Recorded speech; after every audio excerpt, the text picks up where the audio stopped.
Thank you for joining me live from the grooming table. I'm so glad to see you. Look at you. You're coming from all over the world. Can you hear me? Is my mic working? Okay, good. Did you know that your dog grooming clippers can also pair as a microphone? You do now. Listen, it is absolutely my pleasure to share with you the secrets of the pet grooming industry so you can provide the same level of quality care to your beloved pets at home as I provide to the pets I groom professionally in my grooming salon.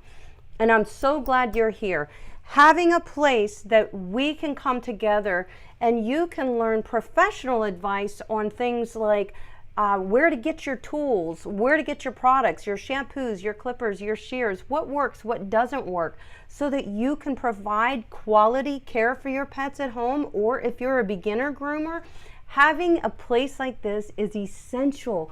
And that's why I created this YouTube channel for you and your pets, and for me to hang out with cool people like you. All right, guys, welcome to Go Groomer on YouTube. Tonight, hang in there. This is a great topic. Probably one many of you have waited for a long time. I've kind of touched on this topic many times in the past, but never just as a whole. So that's what I'm doing here tonight. The topic is how I improved my dog grooming as a beginner. So what I mean by that is some of you are beginners and some of you are a beginner groomer. If you only groom your own pets at home, you're still a groomer. You're still grooming your dog, okay? So this applies to you. There's some awesome information that's going to be shared here tonight, guys. When I started grooming 20 years ago, things were much different as far as knowledge and availability of knowledge. It was really hard to find. So I'm going to share with you how I overcame a lot of my dog grooming struggles as a beginner groomer in my profession, and what were some of those struggles, recognizing areas of struggles.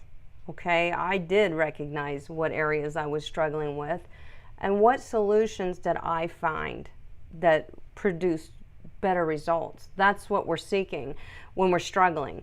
I need a solution. I need to produce better results, whether that's tools, whether that's how I run my business, whether that's how I work with my clients and where I work with my pets.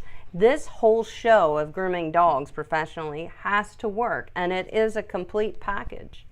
So you are going to love this, guys. I put together a very informative show for you and your pets tonight. I totally packed the description of this video with corresponding information and links on each and every topic that we will discuss right here together, my friends, tonight.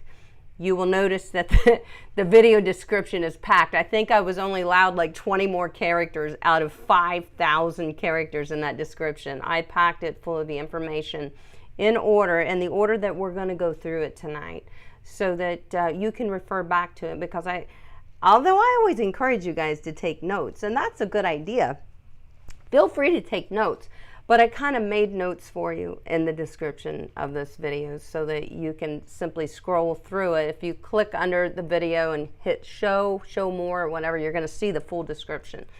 And in there is everything that I'm going to be talking about tonight, or referring you, directing you towards, to kind of drive home the topic that I'm talking about, which we have many topics in this one live stream of how I became a better groomer as a beginner. Things I struggled with, how I overcame those things. And then at the very end, the final topic, my very last breath tonight. Now, my final topic of our live stream is going to be a little bit of a bonus round, and that is what tools, products, equipment, and methods have upped my game as a professional dog groomer, like specific tools, specific products, equipment, or methods. And they're all linked as well in the description below. So I'm not leaving anything out. I've been working on this live stream pretty hard to get everything in here that you need, because I want you to succeed. So I'm giving you what you need to succeed. And I laid it out there for you good tonight, guys. So what were my struggles as a beginner pet groomer in 2003, 20 years ago? One of the big struggles that I faced definitely was mastering my tools. Clippers, shears, everything. Knowing what guard combs to use. I struggled with that, as I'm sure everybody does in the beginning. It's overwhelming. There's so many choices even with one tool. You know, guard combs. There's 12 of them in your set. Blades, there's several blade lengths. What do you use? So I struggled with that. That's why I want to start our live stream off with mastering my tools. That was one of my biggest struggles. So what did I do? As a beginner dog groomer, all the tools to groom a dog, they all felt awkward to me, and I struggled to operate them. You know, I struggled to use them optimally, correctly. My brain is saying, do this, and my hands going, I'm trying, okay? And I'm sure you guys can relate to this. So overcoming that struggle was easy when I practiced holding my shears, holding my brush, holding my clipper properly. I practiced properly holding these. So obviously when you pick up a tool in the beginning, you're often going to put the wrong fingers in the wrong holes. That's not proper. Now, you know I have videos on my channel that show you exactly to hold a shear, exactly how to hold a clipper, how much pressure to put on the blade, exactly how to hold a brush, and how much pressure to put on the brush. So if you're questioning that, you know where to go. Go Groomer on YouTube. I have videos for that. But so that's what I would do. I would practice holding and operating my shears, my clipper, my brushes properly in my downtime when I wasn't grooming dogs, in order to build dexterity in my hands and fingers. And it's true, guys, just like learning to play an instrument. I know I sound like I'm repeating myself all the time, but when you first pick up that instrument and try to make each finger do what you want it to do, it doesn't do what you want it to do. You have to build up these muscles. You don't usually use these muscles in your fingers, in your thumbs. You have to build them up. So that's what I would do. I would practice in my downtime, just working my shears, holding my brush, or brushing my dog gently on the couch, holding my clipper. The right way to hold a clipper. I would practice all that instead of making bad habits that make it hard for me to work and produce good work. I was trying to naturally just train myself to hold things the right way so that when I got down to it, I was ready, you know, when it was time to groom dogs. So that's one thing I did. Every time I groomed a dog, I was very mindful. Am I holding my scissors correctly when I did groom dogs in the beginning? I was thinking about it. Are you holding your scissors properly? That's the only thing you need to be telling yourself when you're scissoring. Let your brain and your hand do the rest, because you're trying to teach them what to do.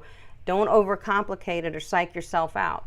So every time I'm grooming a dog, I was mindful of that. Am I holding my scissors correctly? Am I using my clipper properly? And eventually, using these tools felt natural to my hand. Definitely did. And I didn't have to psychologically remind myself how to perform these tasks. It just became natural. But at first, it's not going to feel natural, so don't think you're failing, because you're not. Okay? We all felt that way. I need a little bit of water because I have a lot to say tonight. So if you struggle with holding your tools properly, guys, I linked 2 videos in the description below demonstrating how to properly use your dog grooming scissors, clipper, and brush, and some other tools and how to use them. Also, I linked under the video in the description and under this video, this one that you're watching right now, I linked helpful guides to create that I created, helpful guides for you to overcome these challenges of holding your tools and making it feel more natural. So I've linked all that under the first topic in the description. Now we're moving on to the next topic. This is another big struggle that I was faced with. This was big for me. Mastering dog grooming techniques. Mastering it. Becoming very, very good at it, that I saw I was good at this. Then I felt confident. So mastering dog grooming techniques, such as how to properly deshed dogs, There is a right way to do that, guys. And you know, you've been following me long enough, you know how to produce smooth clipper work. That was something I struggled with. That's a technique. What am I doing? How do I need, what technique of clipping do I use to get smooth clipper work? And am I using my high velocity forced air dryer properly? Things like that. No, I wasn't at first. You think there's a wrong way to use a dryer? Absolutely, there's a wrong way to use it. There is a wrong way to use every tool, and there's a right way to use every tool. So I do want to say that. But now overcoming this struggle required me to do a lot of research. That's what I had to do to overcome mastering my dog grooming techniques. Had to do a lot of research, meaning who is in my industry that has not only mastered these techniques, but is available to mentor me. That's the situation I was in. That was a situation because there was no internet. So mind you, this is 2003. And the internet had definite limitations. Boy, it's come a long way, hasn't it? So connecting with people in my industry, people that I looked up to, connecting with these people could only happen in person at trade shows and other paid seminars or on DVDs that I would buy. It was all paid stuff, really, except for going to trade shows. I could get a lot of information there for free. So that's exactly what I did. At trade shows, I took advantage of all the free dog grooming demonstrations given at the Andis, Oster, and Wall clipper booths. They always had somebody there giving free demonstrations. Industry icons, people that were competing in grooming, just very well known in our industry. These were definitely industry icons, and they were hired ambassadors for the companies such as Andis, Wall, Oster. They were hired to come to the shows, and their job was to showcase the tools while teaching proper dog grooming methods and techniques. So they really wanted me to buy the clipper in their hand, but I'm sitting there trying to learn the techniques. I'm like, I get it. I have a good clipper. Why are you doing what you're doing right there? Okay, this was free training, and it was fantastic. This is what I did. So, of course, I became a regular patron to witness these demos with my notebook. Say that again? And afterwards, these master groomers, after they did their demos, they would be available to personally answer questions with people who were watching the demos. And I took full advantage of that, definitely, and so did many others. And this was valuable advice on, the advice they were giving me was exactly what I was looking for. What tools produce great results? How do I use them properly? And where do I get them? Now, trade shows still have these very same demonstrations. So guys, if you can get to a trade show, there are like 12 scheduled throughout the United States every year, different locations. If you can get to one, there are free demonstrations at these booths. The Joy Z booth.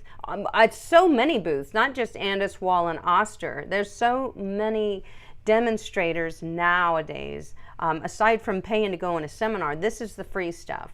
Because they want you to like and buy their products. So they put people up there that know how to use them and show you. In the meantime, those people have like 30, 40 years dog grooming experience, and they're quite knowledgeable, and they're also quite willing to share.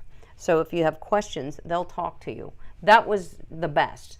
Now also for me, it was books and DVDs. They were my main source of higher dog grooming education when I was a beginner. And I do have a very huge selection of them. But that's what I had to do. If I needed to know something, I had to spend a little money, buy the DVD, buy a book, sometimes seminars, but I always felt that I learned much better learning from DVDs, which now DVDs have turned into our paid online subscriptions. You'll see Jody Murphy has a paid online subscription. You'll see it at Groom House.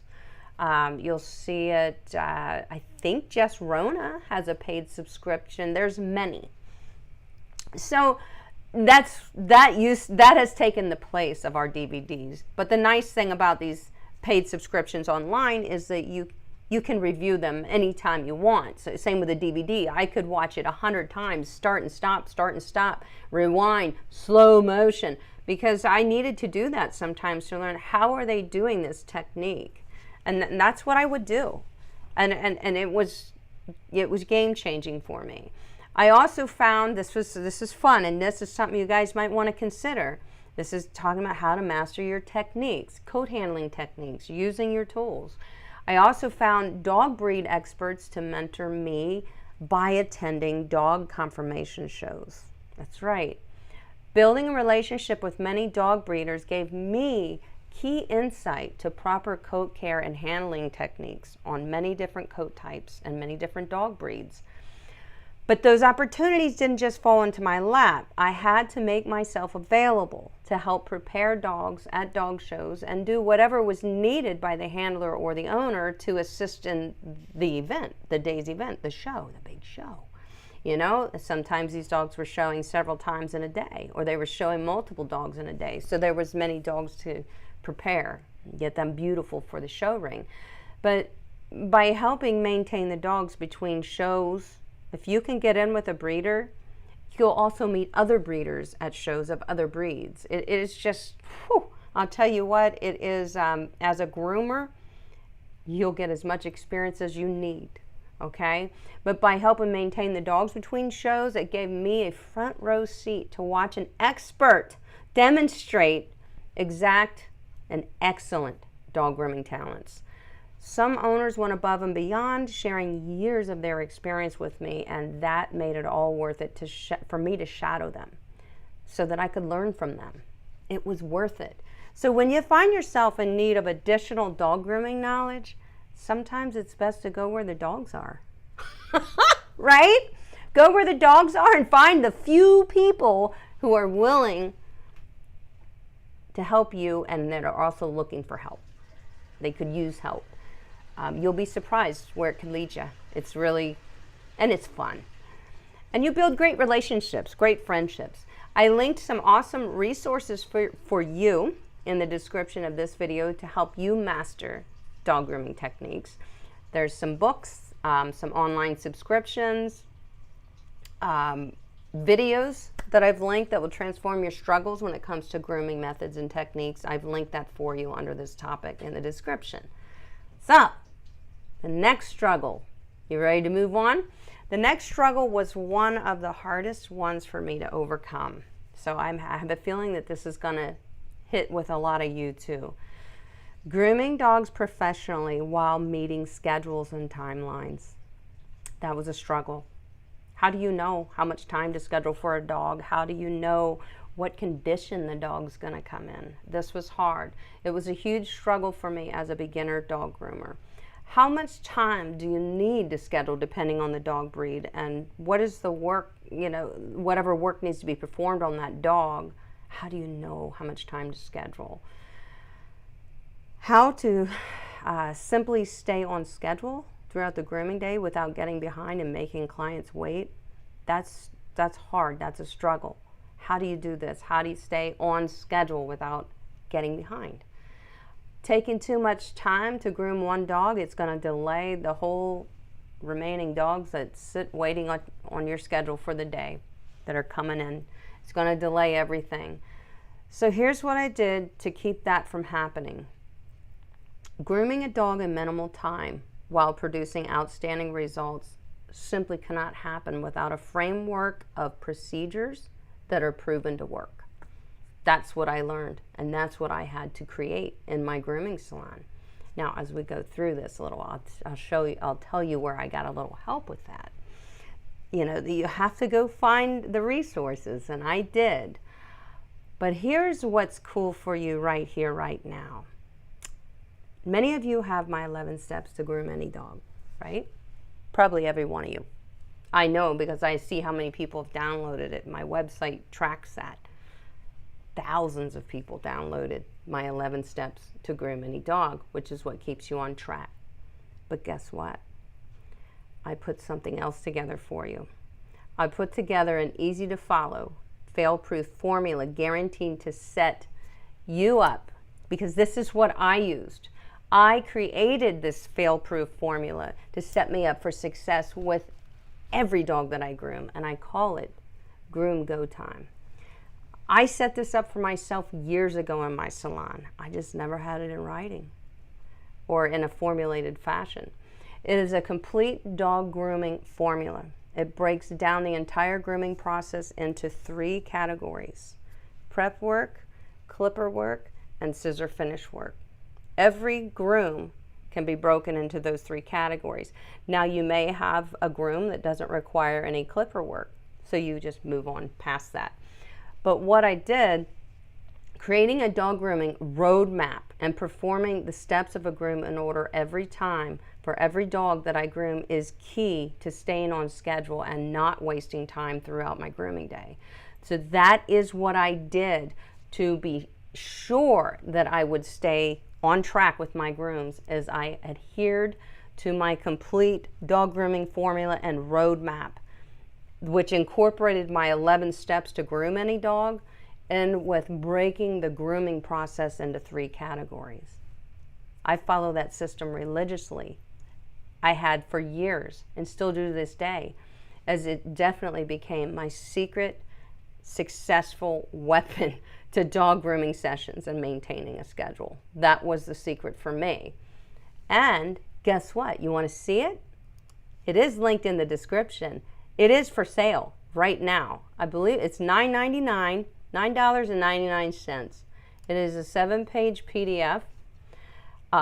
It incorporates my 11 steps to groom any dog into my full dog grooming system, breaking everything into 3 categories, incorporating those 11 steps. So right here tonight, guys, I'm releasing this complete guide to successful dog grooming so that it can transform your struggles when grooming a dog.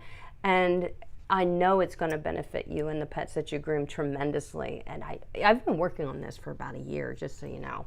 Finally, it's all done, and I finally felt it's time to let it go to you guys. But I've been working on this for a while. It is well put together, extremely easy to follow. It's linked in the description below, and I cannot wait to hear the positive impact that it's going to have on you and all your future grooming sessions.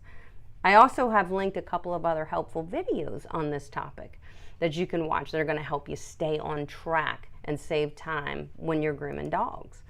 There are many different things that you must do when you're grooming dogs on a schedule. How do you know how much time to schedule for a dog? Well, I'll tell you this. So if it's not a dog you've ever groomed before, you really have to remember that you don't know what condition the dog's coat is in when he comes in, because you didn't groom him 6 weeks ago. In fact, you don't even know when he was last groomed. Usually when you ask the owner, that's one of the first questions I'll ask for a new client is, when was he last groomed? Oh, well, I think it was, when they have to think about it, that tells you that they only call for grooming when it's necessary. However, if they are on a routine schedule for grooming, like most people are, they'll easily say 5 weeks ago, 4 weeks ago, because they know. So if somebody says, well, it was, yeah, maybe 2 months, I want you to just be prepared that the coat is probably going to be overgrown and possibly matted. It could be. So that right there tells you to schedule more time. It definitely does. And once you work with that dog for the first time, then you're going to see how much time it should have taken you, or maybe the dog was in good shape. Oftentimes they are. So you realize this was a 2-hour groom. So when you reschedule that dog upon checkout, when you send him home, now you know I need to schedule 2 hours. It's kind of hard to just say, I do have these time frames where, like, if it's a small dog, anything the size of a Maltese, Yorkie, Shih Tzu, Schnauzer, Lhasa Apso, all those I consider small dog grooms, I lump them all into an 1.5-hour grooming session. And that's how long I schedule for them. Typically, I will get them done in about 1 hour and 15 minutes. But giving yourself a few extra minutes is always a good idea. I mean, you may have to run and go potty, or the dog may go potty and you have to clean it up. You don't want to book them in every hour and 15 minutes because anything can go wrong and it elevates your stress level. And the worst thing on a dog grooming table is stress. Absolutely. So you do learn how to schedule these dogs after you groom a couple Cocker Spaniels. You'll say, I need two hours for a Cocker Spaniel, or maybe you need 2.5 hours. And if you're not sure, always give yourself about another half an hour until you've groomed enough dogs to really truly know, I'm a 2 hour on a Cocker Spaniel, absolutely, it only takes me 2 hours, unless he's matted. And typically, as you start rebooking people that you groom, and you book them upon checkout so that they never become matted, then you will always be able to know exactly how long it'll take you to groom that dog the next time he comes in. So when you're looking at him on the schedule in 6 weeks, you know he takes me 2 hours. I can schedule this golden doodle after him because this one takes me 2 hours. So that's, you learn all that. But the biggest thing about staying on track, maintaining a time frame, is following the same steps and breaking that down into 3 groups every dog you groom. And that is a complete system. And tonight, it's available to you. So go get it. It's exclusive. It's mine. Nobody else has it. And it is my system. And it works. That's what I used for so many years. Even people that I trained to work with me, I taught them my system and we followed that system, and it worked great. So even if you don't work alone, you can use this system in your grooming salon. It's wonderful. So I'm very happy to release that to you guys. I've been holding on to it for quite some time, haven't I? Yes, I have. I love it though. It was time to let it go. It was time to let it go. Let it go to you guys. Next topic, this one I struggled with. It's often a struggle that can be overlooked. A lot. It is often overlooked. What is it? Buying better shears, brushes, and equipment that produce quality work. It's more comfortable to use, and it's going to speed up the time that it takes you to groom dogs. I struggled with that. I struggled with that big time. I bought cheaper things because I felt I'm a beginner. I shouldn't have nice tools. That's ridiculous. I actually thought that. Shame on me. I wish that I would have saved the money that I wasted on tools and products that didn't produce quality work and just went ahead and bought the good stuff right away, because it adds up. It really adds up, and then it can't do the job for you, or you're overcompensating with shears and you're getting pain in your hand right away. I remember that. I know when I'm using shears that don't work for me, my hands hurt. And that means that one don't work for you. But, you know, this is a real struggle. And the reason that people struggle with this is because as a beginner, we don't know what tools are the right choice. We know some, but we don't know what tools are the right choice. When I started grooming, my course set me up with some good tools, but it also set me up with some so-so tools. Some I would say were inadequate. That was my grooming course. So that's all I knew, is what my course suggested. The shears that came with my course, they were very bulky. Here I'm a beginner, don't even know how to use shears. And these are a very entry-level, bulky, heavy shear that they sent along in my kit. So it was already kind of setting me up for failure, but I didn't know better. They were not comfortable. They didn't maintain a sharp edge for an extended period of time, and I quickly replaced them. But then again, with other bad shears, because I didn't know better. The brushes that came in my toolkit, they weren't great, but I could work with them. They were just your typical average universal slicker brush. They were okay, but I've learned to find better brushes that actually make me work less and that work better on the coat. So you didn't know that then. Guard combs back then, when I started, were all plastic, and they produced choppy work. It was It looked awful. I hated using guard combs back then, but I love it now. Why? Because at the time when I started, plastic was the only available option.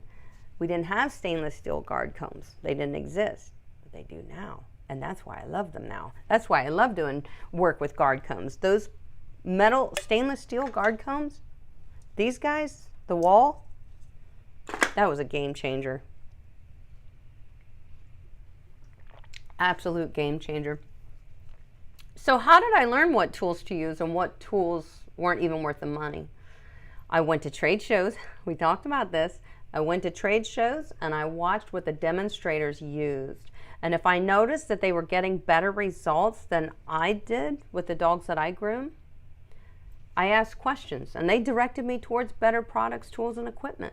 I said, why are you using that? Why do you think when I use that guard comb, I'm getting a lot of chop marks, you know? And they're like, well, try this one or try that brand. Or how often are you removing your guard comb and unpacking the hair clippings from your clipper blade? And I'm like, maybe not very often. And they're like, you should do that several times throughout the groom, and it's going to keep everything looking nice and smooth. But I went to the trade shows and asked these questions, and these are the things that I share with you guys now too.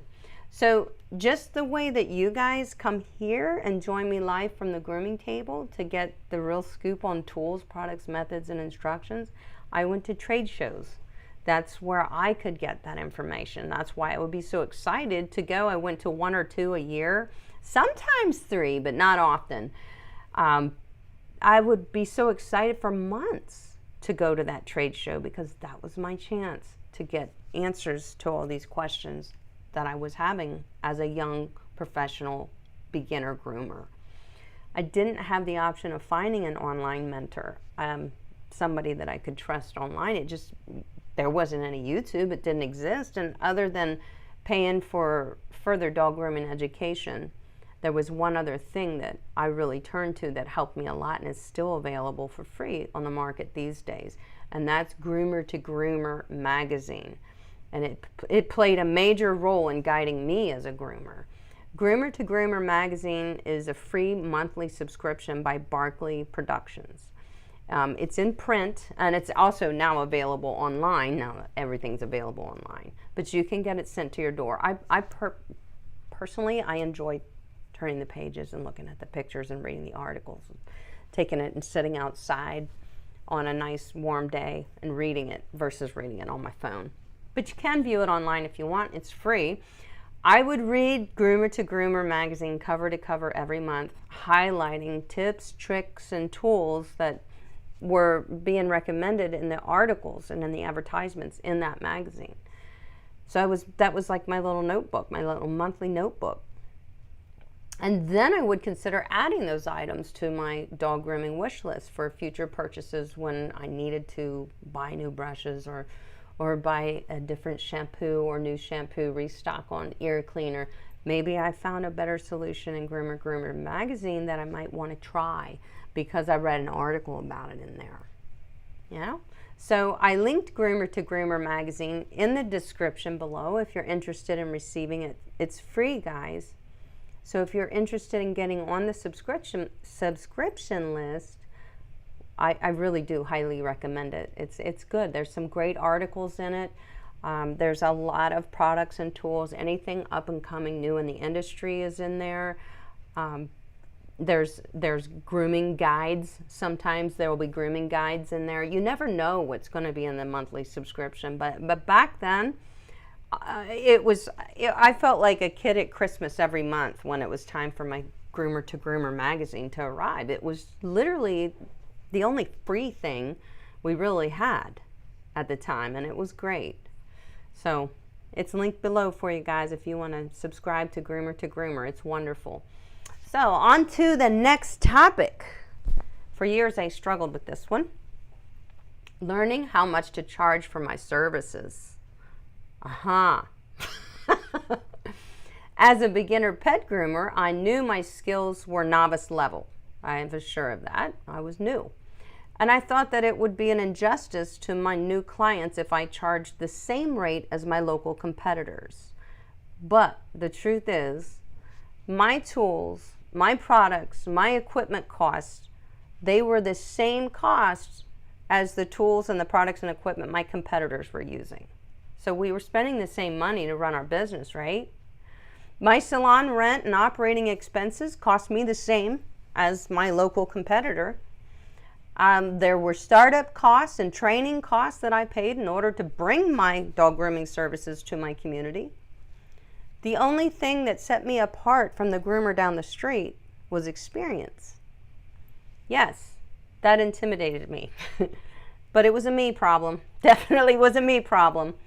If you price yourself low in the market, the only thing that you have to gain from that is a client base of pet owners who are more concerned about the cost of the grooming versus choosing a groomer that will provide safe, compassionate dog grooming for their pet. So that's about the only thing that you have to gain if you underprice your services. Also, if you price yourself low in the market, in a short period of time, you're going to find yourself needing to increase your prices anyway because you're not covering your costs and you're not getting paid enough. It's either that or close the doors. Well, you don't want that to happen. So if you choose later to raise your prices, which price increases happen, you should consider a price increase sometimes every couple of years. It doesn't have to be a huge jump. That's why I recommend doing it every couple of years. Do, a $3 price increase every 2 years. Okay? I mean, if inflation happens, you got to do what the rest of the world's doing and raise your prices. But as a new groomer, it's hard to demand that. I understand that. It's hard for you to want to demand that for your services as compared to what your competitor who has more experience is charging. But you should be charging the same, guys. So here's what I suggest to you as a new pet groomer. Set your prices where you need them to be, aligning with your local competitors. Explain to every client that you are committed to providing the best experience for their pet through quality tools, products, and equipment. And you have carefully selected each and every one of them in order to accomplish that for their dog. You explain that to your clients. You don't use crappy equipment, tools, and products. You have carefully selected the best for their pet. The best. And all you ask them to do in return is to remain patient and understanding as you get a feel for running your new dog grooming business while learning the demands of maintaining a dog grooming schedule suitable to accommodate 4 to 5 dogs a day. You just simply ask them to be patient. You'll get there. Explain to your new clients that this is your goal, and their first few appointments may require the dog to remain in your care slightly longer than it will in the very near future. Just ask them to be patient with you and trust you. And if they like you and trust you, they will stand behind you and they will want to go on this journey right there with you. So I linked a video in the description below that's going to help you understand the best way to handle your dog grooming business as a beginner pet groomer. And that would be a very good one for anybody who's a beginner groomer to watch. Absolutely. Next topic. Here's a struggle that I thought was impossible to beat. Building confidence to have the ability to groom any dog breed that landed on my schedule. How do you have the confidence to say, I can groom anything that walks through my door? Huh? It's not hard. I'm telling you it can be done. A few topics earlier in this video, I explained the importance of following the same steps when grooming every dog, and I shared my new guide to successful dog grooming, which is linked below for you. That is the first thing. That guide is your first step to grooming with confidence because it assures that you are following a set of procedures designed to guide you through the process of grooming a dog successfully in the same order. And you have a pattern that you follow when you're grooming dogs. The next asset every dog groomer should have in order to groom dog breeds they haven't worked with before is one or both of these books. Notes from the Grooming Table. This is a great book. Notice how thick it is. Okay, so I'm going to show you some. I have another book to show you too. So here, let's say we want to groom a mini schnauzer. I know y'all like schnauzers, so I chose to open that up. So in this book, and I know you guys probably can't see it, but in this book, it goes into great detail about the blade choices you should use, where to place the pattern set on the schnauzer, how to trim the head. There's a whole nother page dedicated to the head. What blades to use, what direction you should be going with your clipper, and what is scissor work. But aside from that, there's so much more in this book as far as methods, techniques, tools, how to use them, all of that fun stuff. So Notes from the Grooming Table, it's linked below, is a great book, and I referred to it all the time. That is how I could, if I never groomed a Welsh Terrier before, that's the book I would go for to look. Now here's the second book. This is Jody Murphy's book, Dog Grooming Simplified. This is another one that I found easy to follow and would get me through the grooms of dogs that I've never groomed before. So let's take a look at Jody's Schnauzer. Would you like that? Yeah, let's take a look at, well, I don't think Jody has a Schnauzer, but this is the Schnauzer. This book is heavy. You could definitely protect yourself with it. So Jody's book is more of a color coordinated type thing. It shows you everything in purple is going to be like your 7 blade, everything in green, and the throat area is going to be a 10 blade. Everything in the darker purple could be either carded or you could use a 5 blade. That's the neat thing about Jody's book. That's why she calls it Dog Grooming Simplified. Both of those books got me through any situation that I was faced with confidence. Even as a newer groomer, guys, that's what I want you to know. To have these books as references, otherwise, what are you going to do? These are easy to follow books, and you have to have them. Why do I recommend those 2 books? It's simple. Your dog grooming school prepared you with basically just methods and techniques that you needed to know, but your dog grooming school could not prepare you to understand the grooming of all of the breed standards, all of the different dog breeds. Your dog grooming school can't prepare you for that, or you'd be, unless you got a PhD in dog grooming school. And I don't think that you're able to do that. There should be dog grooming school where you can go for an associate's, a bachelor's, a grad, you go to grad school. Anyway, I'm getting off topic. But anyway, our dog grooming school basically arms us with the basic dog grooming knowledge that we need to safely groom any dog. But it doesn't go over how to put a pattern set on an Irish setter, or a pattern set on a Westie, and I mean, Westie, yes, you're probably going to learn that in school because there's so many. It usually covers your more popular breeds, your Yorkies, your overall pet trim, like on a Maltese or a Yorkie. But some of those different, less common breeds, it doesn't showcase. Your dog grooming class will not prepare you for that. And that's where these 2 books, they're definitely essential for you to have, because they're going to become your easy guide to grooming dog breeds that you've not encountered before. And these books have got me through so many struggles, guys. When I'd schedule a dog breed that I never had the pleasure of grooming before, I'd refer to these books. Dog Grooming Simplified and Notes from the Grooming Table. And I would study the specifics on that breed that I was going to get, and I would comprise a total game plan to approach this groom, and then it would be go time when the dog was on my schedule. Then I was ready. I would even maybe make some bullet points of, use a 7 blade on the body, use a 10 on the throat area, drop off the pattern set above the elbow, whatever I needed to do.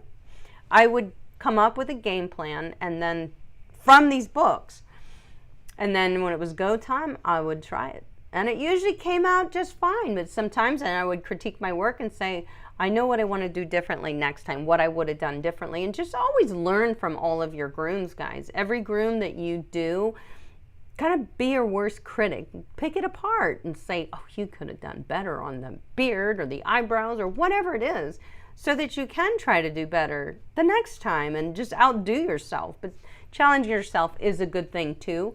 But this is how I confidently can groom, and to this day can groom dog breeds that I've never groomed before, as I'll prepare for it by studying that breed in these books. And I know how to groom, I just don't know how to set the pattern on a Dandy Denmark Terrier or something. You know what I'm saying, never groomed one before. So I linked both of the books for you in the description below. If you can only afford to purchase one of them right now as a beginner, I recommend Notes from the Grooming Table.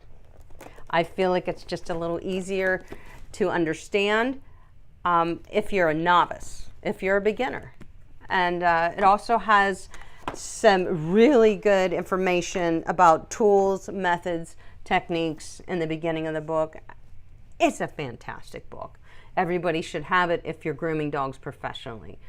If you are a groom enthusiast, a dog grooming enthusiast, you would probably enjoy reading that book and looking through it and just understanding how it all works, you know, how groomers do what they do. So anyway, I definitely recommend them, and that is how I would get through grooming dogs that I'd never groomed before with confidence. So I hope that helps you guys a lot. All right, you ready for the next topic?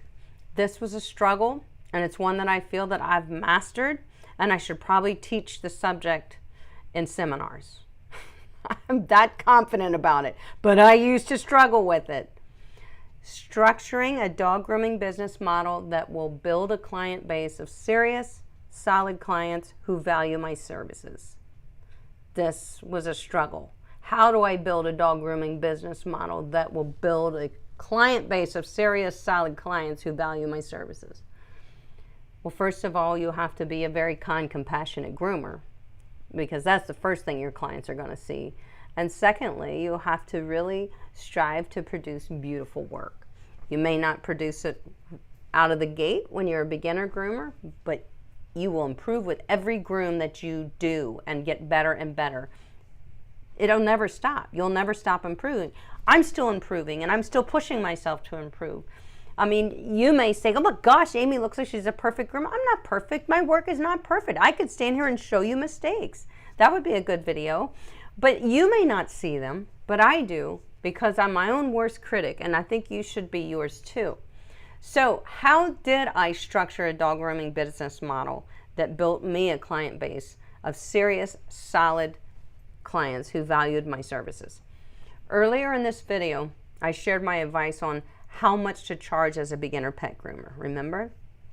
If you didn't see that, you can go back and watch it later, but don't go anywhere right now. So that topic aligns with this one. Topic of how much do you charge, it aligns somewhat with building a good client base. So structuring a dog grooming business model that builds a client base requires a little bit of a system, okay? Years ago, while I was attending a trade show, I sound like, okay, once upon a time, are you ready guys? It's story time.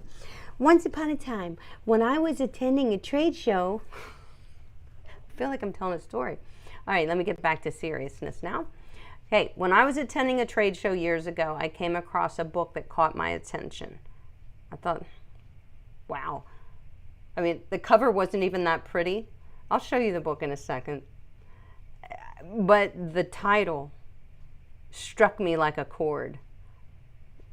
I was going, I think I need that book. I think I need that book. So I see this book.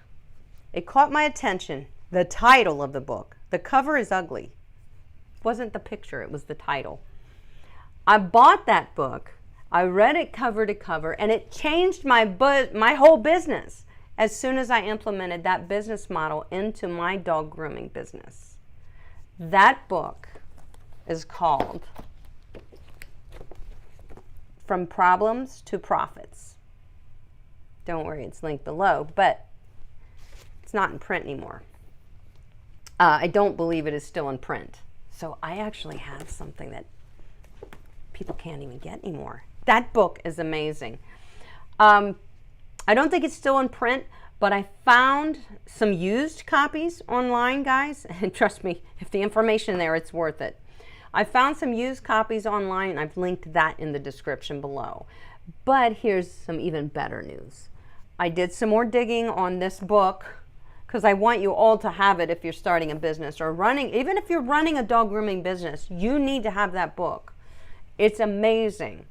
They're going to have an ebook of this same system coming in 2024. So that's just coming in the next year. They're supposed to have an ebook. I did link that for you in the description below so that you can go to the website and see how you can stay abreast to the information in this book. I think I've seen them at shows too, Grooming Business in a Box. I think that's what it's called. But basically it's called like a box model for your business. But hey, let me get back to topic. So though this book was originally published in 1989, and then it was revised in 1998, it's called the Madsen Management System, okay? You can see that. The Madsen Management System. And it is definitely still a powerful blueprint for the unique profession of pet grooming today. And it is for pet grooming. You could use this business model for other things, but this business model is for pet grooming. I followed this system and made modifications to fit into my dog grooming business, and it was game-changing, absolutely game-changing. That book taught me how to create a client VIP program designated to keep their dogs on a tight grooming schedule, offering discounts on frequent grooms that were scheduled within 5 weeks or less. People love options, guys. If there are people that want to bring their dogs in every 5 weeks or less, get them on the VIP program. Give them a 20% discount for 4 weeks and a 5% or a 10% discount for 4 weeks and a 5% discount if they schedule within 5 weeks. People there, I had a lot of people jumping on that VIP program. But the whole idea of this is to just streamline your whole business, everything you need to know to run a successful dog grooming business, and format, like it's all in that book. It's all there. I mean, everything. It's very organized. It's very easy to understand, and it makes so much sense. And aside from that, it is game changing. It absolutely. That book taught me so much. It also taught me to structure my pricing, to design reminders to keep the schedule full. So many things are in this book. Business, I think there's even like mock-up business plans in here. Everything's in that book. But most of all, that book gave me a solid business model, meaning how to run my business. How do I run this business? That book gave me a solid business model that allowed me to streamline my operations and run a successful dog grooming business that made money. Real money. Yeah, that book is great.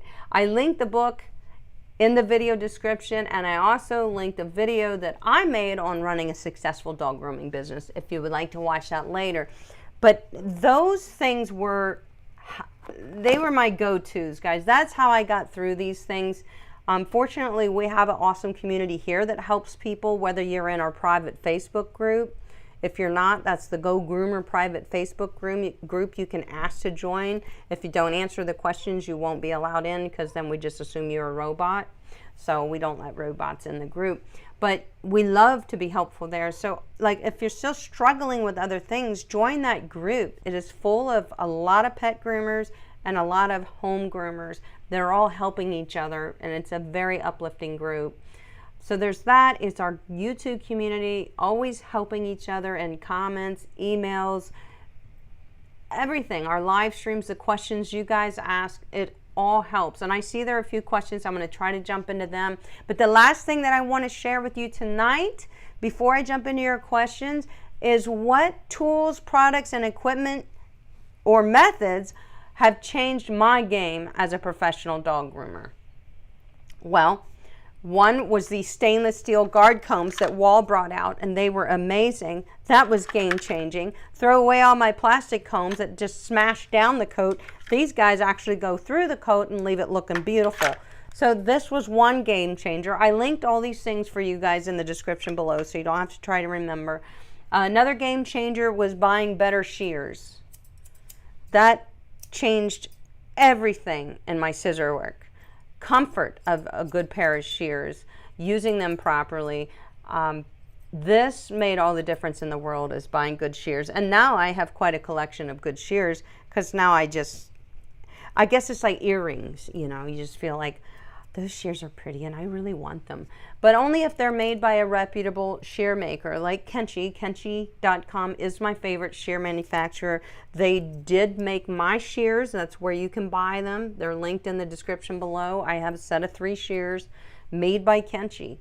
It doesn't get any better than that. But yes, I love my shears because each one of them feels a little different in my hand, or I may have a favorite coat type that I like to use different shears on. But the truth of the matter is, you should really just have one good pair of shears and maybe have 2 of them if they feel good to you. Because if perhaps you drop one or whatever, which is terrible, it's going to need to be sent out to Kenchi. They do have a service center where they sharpen and adjust your shears. All shears need sharpening, guys, by the way. If they start to not cut right, they need sharpened. But a set of shears will last you a lifetime, as long as you don't run over it with a Mack truck or a Tacoma. Right, Ryder? Court jester? So, good shears. That's another thing that was a game changer. For years I was buying cheaper shears and they were getting me nowhere, except for hurting my hands a little bit too. And I was working way too hard to get my work done because the shears weren't doing the work for me. I was like overcompensating for bad shears, but I had to learn that. So definitely buy shears that are made by reputable, or that other groomers will refer you to use, because if other groomers like them, chances are, you know, because they groom a lot of dogs, chances are they're a decent shear. So there's that. Another thing that was a game changer for me, this is more of a method, was discontinuing the use of de-shedding tools, you know, like rakes, anything sharp.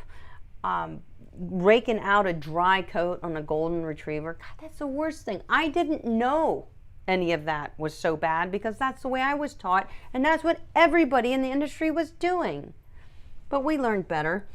So discontinuing the use of de-shedding tools and creating my own safe de-shedding system, which is with conditioner, a comb and a brush in the tub, and a force dryer after it's washed. That is your best, safest de-shedding method, and that is going to do the best job without damaging the coat or risking scratching the skin or anything like that. But those methods were taught to me when I began grooming, and I really think they're crappy methods, you know, using a lot of these tools to de-shed dogs. You're forcing coat out. That's all you're doing. And for like the last decade, guys, I've been away from that. I've been like, that's just craziness. And you'll see at the trade shows, they're just lined with de-shedding tools everywhere. And I just want to be like some kind of a vigilante and just go and throw them all down and say, don't use them, don't do it. But hey, we were all taught certain ways, and sometimes it's hard to deviate from the ways we learned to perform a task or a skill. So, but my de-shedding methods are definitely safer. And I linked a video in the description below, guys, talking about how I don't use de-shedding tools and showing you my method for de-shedding a dog. It's on a beagle dog. He was a heavy shedder. So I show you my de-shedding methods with the beagle in that video. And that's linked below if you haven't seen it. But that's a better way. Another game changer for me as a groomer, something that changed my whole thinking about skin and coat, was becoming certified in the science of the skin with Yves St. Bernard. There are 3 modules that you can take with them, 1, 2, and 3. I completed the first one, which is now I'm certified in the science of the skin. So I really understand the science of the skin and coat, so the dog's coat. That was such a fun learning experience, by the way, too. I've never learned so much. But it's also, learning about dog skin and coat is very interesting to me, especially as a professional. I was blown away by the things that I was learning and how I could now implement some of these new things that I learned into my daily routines with the pets that I groom. So that was one of the best things that I did. And it changed so much about my grooming procedures. And that was only, what, like 2-3 years ago that I took the Science of the Skin. Now, you can, I want to say, and I linked it for you below if you're interested, you can take only Module 1 if you want. I believe it's like $200 or $250, and then you have to test on it, or you don't get your certification. But what you learn in that module it's so interesting. It's so interesting, and it's just, you'll be like, why didn't I know that? I mean, why didn't I know that? I should have known that. It was amazing, but it was eye-opening for me to take that certification, and so that was game-changing for me. And so I did link the Yves Saint Bernard Module 1 down in the description below, which is the Science of the Skin and Coat, and that's amazing. Another thing that changed my grooming for the better, I'd say over all the years, I noticed a huge difference when I started using Groomer Helper grooming loops and the Groomer's Helper system. You can also use these Groomer's loop with another type of system like the Jelly Pet if you don't want to spend $150 on the Groomer's Helper kit. This would hitch to your grooming arm, and this is completely adjustable like a collar to your dog. And this keeps your dog from lunging off the table, from lunging up in the air at you, from spinning circles. It's very helpful. And another thing was the tub leash that I designed, they're all made by Raquel. So these are handmade. If you see me bathing a dog in any video, I'm using my tub leash. That, unless it was more than 5 or 6 years ago, because that's when we started making them. I don't make them, I just designed it, and Raquel makes them, and she does a fantastic job. Thank you for that, Raquel. And she ships them out. So what you would do is you would contact her. Her email is in the description below. You reach out to her in email. If you have questions, you simply give her your number. She'll give you a call. If you're like, I don't know what size to get, whatever, she'll talk to you. She is extremely awesome. I get emails all the time saying, whoever's taking care of those tub leashes for you is fantastic. And I'm like, she's not taking care of it for me. She's taking care of it for you guys. She asked me if she could make them. I said, absolutely, I can. I don't have time. She said, I'll make them and I'll sell them, but I will serve everybody very well with these, tub leashes. And the nice thing about them is they go on like a harness, so they're not around the dog's neck. They crisscross here. And this is all shock cord, paracord, so it's bungee type, strength, mildew, and mold proof. They're wonderful. That was game changing for me, and so was the Groomer's Helper system.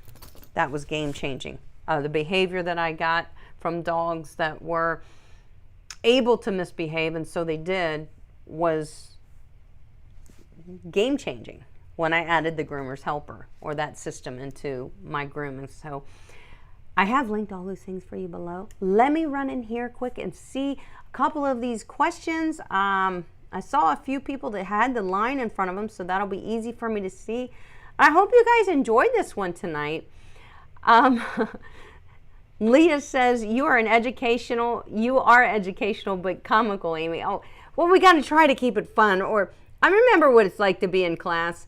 So then when we pick up our clipper and we put our blade on, if I talk like that, you guys will fall asleep. So I got to try to keep you awake and alert.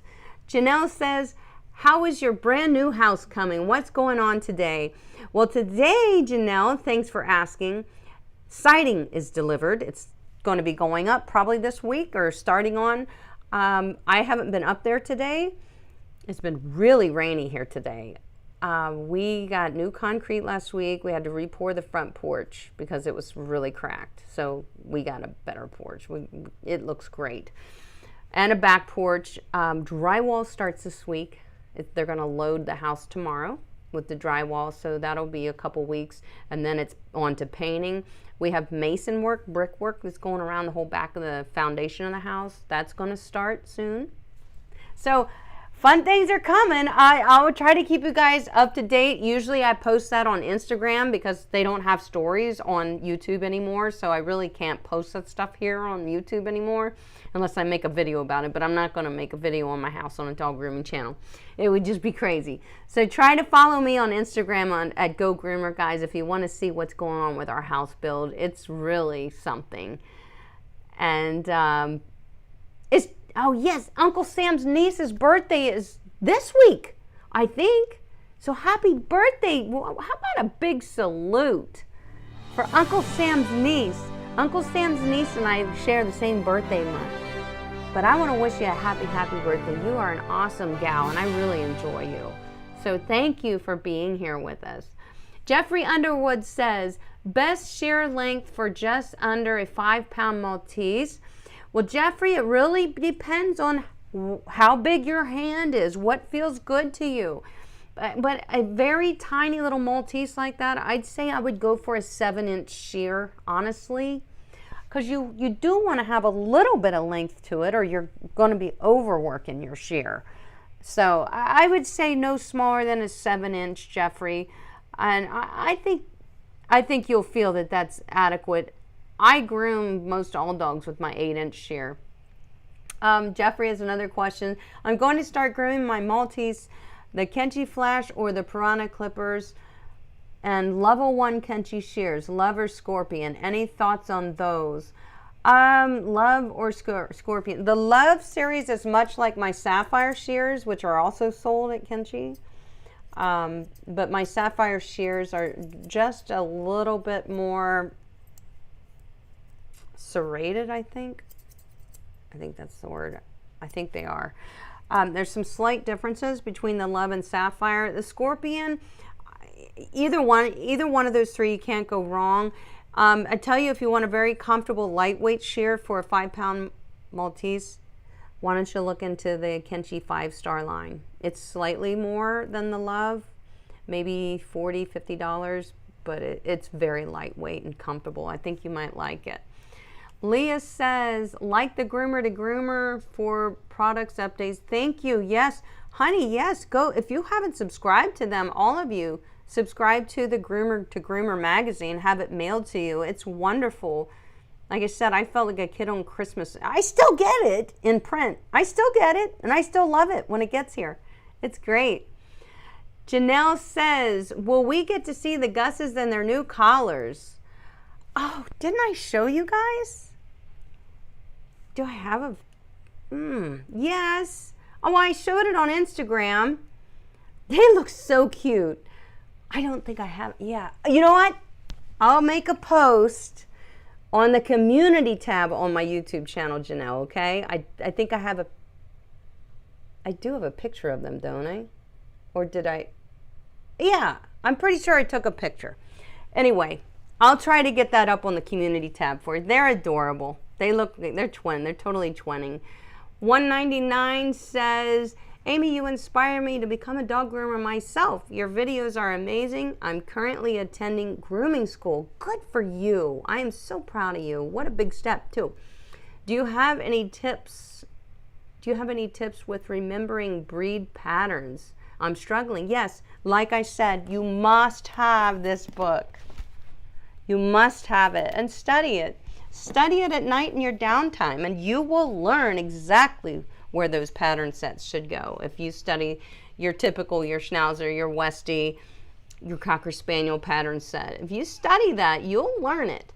And I know it's a struggle, but you will overcome it, trust me. It becomes much easier.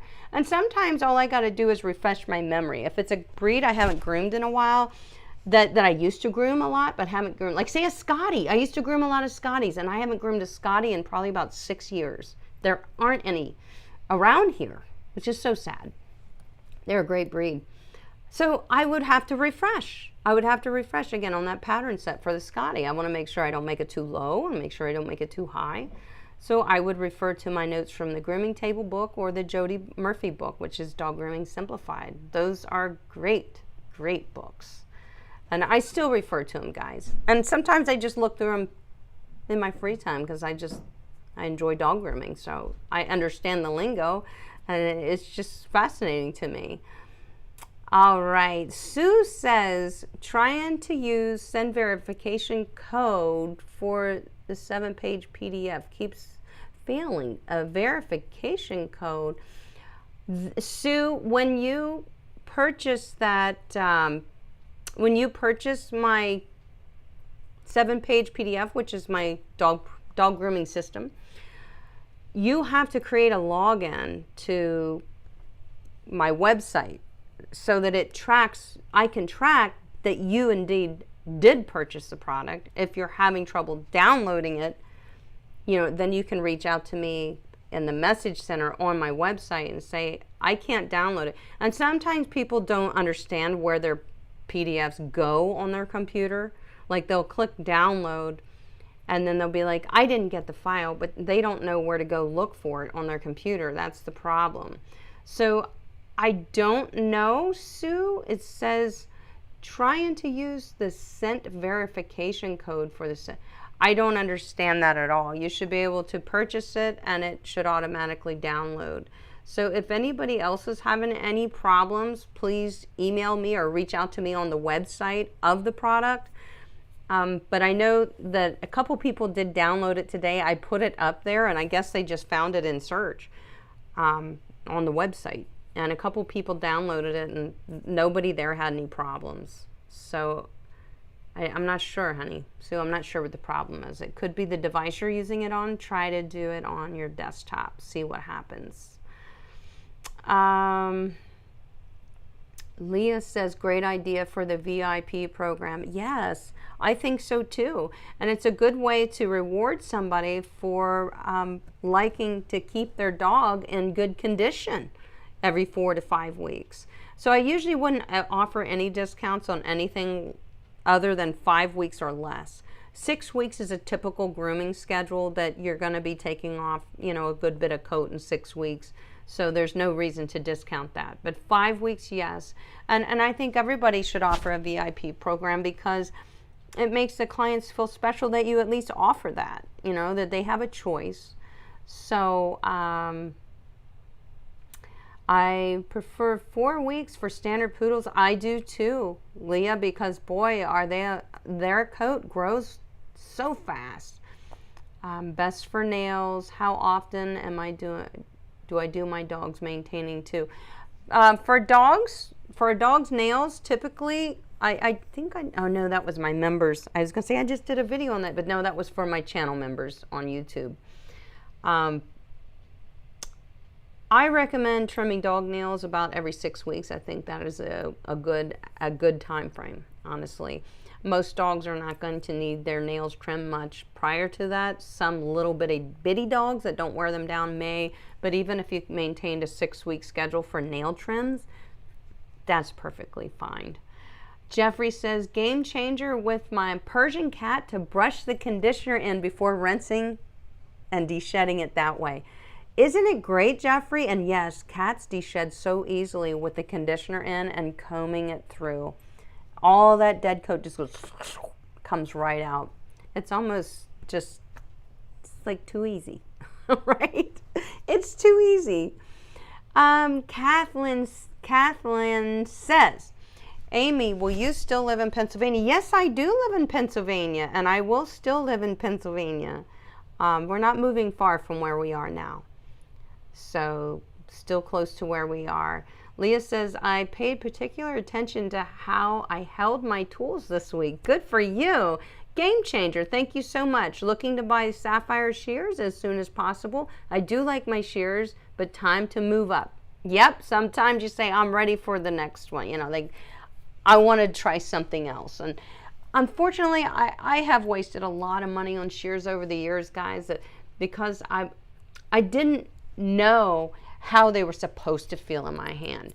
And when I would go to certain shear manufacturers, not Kenchi, and ask them, is this a good shear for me? They would be like, oh yeah, such and such likes that one. Jody Murphy likes this one. That's good. But a shear manufacturer should know enough about shears to be able to put one in my hand that feels good to me, right? Some of them are really good about that. Evolution shears are really, really good about that. And so is Kenchi. So yeah, Karen says, how do you avoid track marks when shaving standard poodle's face? I'd say your blade might be going dull, or you need to unpack the blade, the little clippings that get stuck in the teeth of the blade with a blade brush or a toothbrush. That will cause track marks for sure. Or it's getting dull. When your blade starts to go dull, it will definitely, and clean your blade. Your blade might just need cleaned. It might have debris on it. It's causing it not to make good contact. Donna says, I love my tub leash as I made one. Good for you, Donna. I'm in Canada. I know, Donna, they are wonderful, and you can feel good about it too, right? And if you groom at home, guys, if you either get one of these tub leashes or you want to make your own, because I do have a video on my channel that shows you how to make it. I think I still do. I hope I didn't take it down. But anyway, couple them with that alpha dog hitch that I showed you last live stream for especially home groomers. That thing ain't coming off, by the way. You cannot get that thing off unless you release it off. It keeps your dog in the tub safely. So if you don't have a hitch to even hook this to in the tub, you can use the Alpha Dog hitch that I showed you last week, and that's a great setup. Thanks for sharing that, Donna. I'm glad you like it too.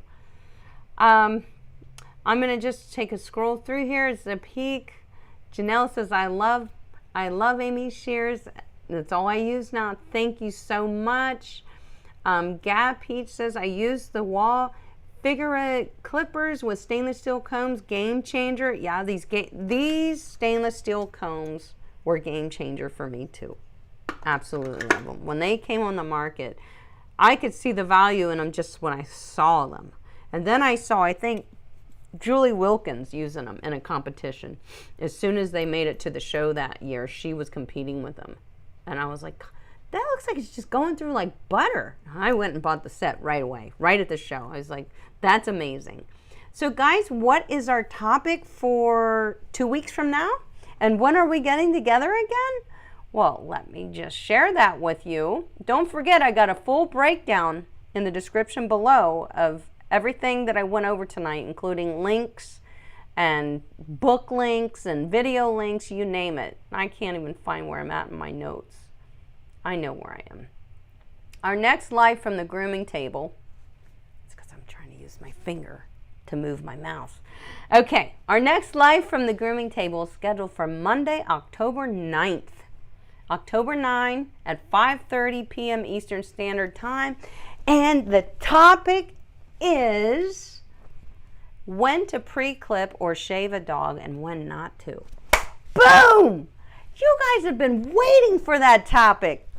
I can't wait. I'll tell you when I pre-clip and why, and when I don't and why. And I'll even show you some videos, some footage and some pictures so that you'll really understand what the coat should look like if you want to consider pre-clipping or not. Yes, there is a method to the madness. I'm going to bring it all to you, but not before I tell you guys how much I appreciate you for joining me live from the grooming table here every 2 weeks on a Monday at 5:30 Eastern Standard Time. And I thank you all for joining me right here tonight. It means a lot that you're here, that you're supported, that you're learning, that you're doing wonderful things for your dogs by learning to maintain them at home, to groom them at home. If you're a beginner groomer, you're learning good methods and good ways of grooming dogs that are going to set you up for success the rest of your grooming career. And I think you all deserve a little pat on the back for that. But hey, I can't pat your backs. I can't reach you. But what I can do is I can pull up the Farmer's Dog Super Bowl advertisement just to make you feel it a little bit, right guys? Just feel the love that we have between our dogs, and you know it's there. That's why that commercial makes us cry, because we love them so much. But I want to tell you that I have partnered with the company as a partner pro because I believe in the product. I feed my Gusses both eat the Farmer's Dog. Ellie Grace eats the Farmer's Dog every day, nothing else.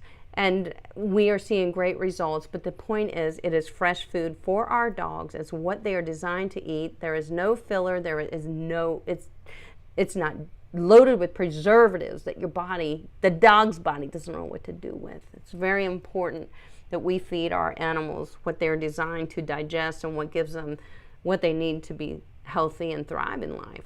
So if you want a free trial, 100% free trial of the Farmer's Dog Food, link below. I'll see you guys in 2 weeks. I love you.